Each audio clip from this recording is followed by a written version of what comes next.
오십견을 경험한 적이 있으신가요? 아니면 그 원인이 무엇인지 궁금하신가요? 유착성 관절낭염으로도 알려진 오십견은 어깨 관절의 뻣뻣함과 통증이 특징인 질환입니다. 오십견은 성인 20명 중 1명이 한 번쯤 겪는 흔한 질환입니다.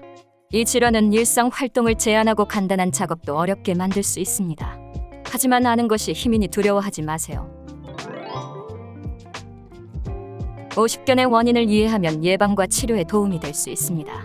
오십견의 원인은 정확히 무엇일까요? 오십견의 근본 원인은 완전히 밝혀지지 않았지만 어깨 관절을 감싸고 있는 유연한 조직인 어깨 관절낭에 영향을 미치는 염증 과정과 관련이 있는 경우가 많습니다. 이 염증으로 인해 어깨 관절낭이 두꺼워지고 조여져 운동성이 저하되고 종종 심각한 불편함을 유발할 수 있습니다. 이 질환의 일반적인 유발 요인은 어깨 움직임 부족입니다.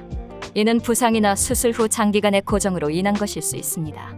어깨를 규칙적으로 움직이지 않으면 어깨 관절낭이 경직되어 오십견이 발생할 수 있습니다. 특정 건강 상태도 위험을 증가시킬 수 있습니다.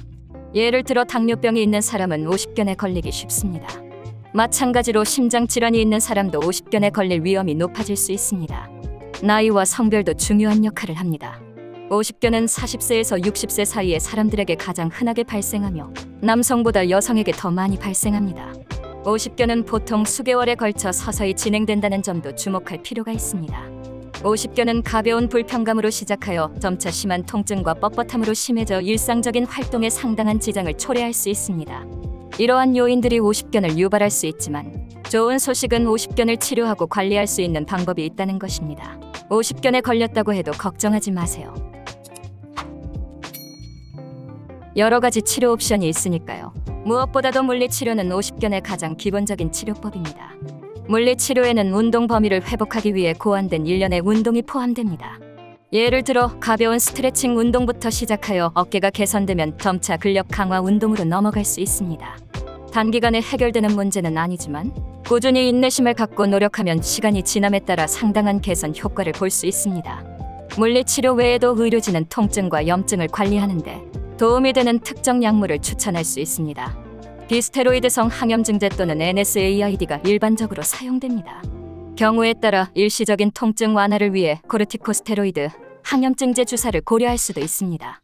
물리치료와 약물치료를 받은 후에도 통증이 심하거나 거동이 불편한 경우 수술을 고려할 수 있습니다. 일반적으로 사용되는 수술에는 관절경적 관절낭 제거술과 수면 도수 조작 치료의 두 가지 유형이 있습니다. 전자는 어깨 주위를 작게 절개하여 관절낭의 좁은 부분을 잘라내는 수술입니다.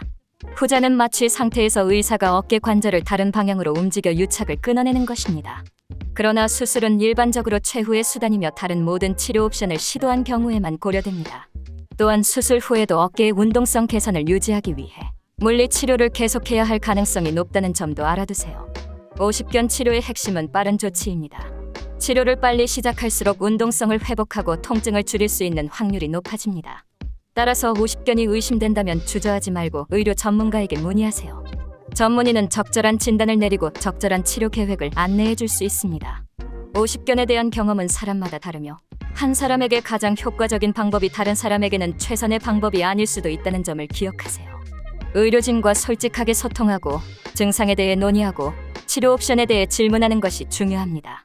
치료는 과정이 될 수 있지만 올바른 접근법을 사용하면 운동성을 회복하고 통증을 줄일 수 있습니다. 오십견 치료에 있어 물리치료의 중요성에 대해 살펴봤으니 이제 오십견에 도움이 될 수 있는 다양한 스트레칭 방법에 대해 자세히 알아보겠습니다. 먼저 진자 스트레칭이 있습니다.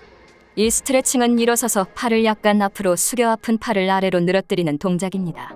진자처럼 팔을 작은 원을 그리며 부드럽게 흔드는 것으로 시작하세요. 어깨가 풀리기 시작하면 점차적으로 원의 지름을 늘립니다. 다음은 수건 스트레칭이다.